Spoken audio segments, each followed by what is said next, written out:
Ako po si John Vincent Reales, ang operator na large format sublimation dito sa BDH Taytay. Nagamit po ito ng 2 araw na may total na 70 meters. Printer head area, copying,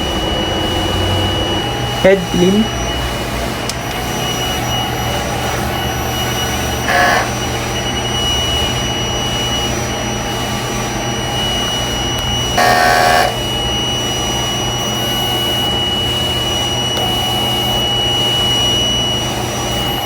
after head clean, punasan ng wiper. Nozzle check. Ang ink system namin ay tama lang ang level. Ink tank area. Ito po ang waste tank. Malinis po ito nung July 6. Ang ABR and ABR plug. Ito po ang stock naming ink. 3 cyan, 3 magenta, 2 yellow, and 2 black. Ito po ang aming in-use ink.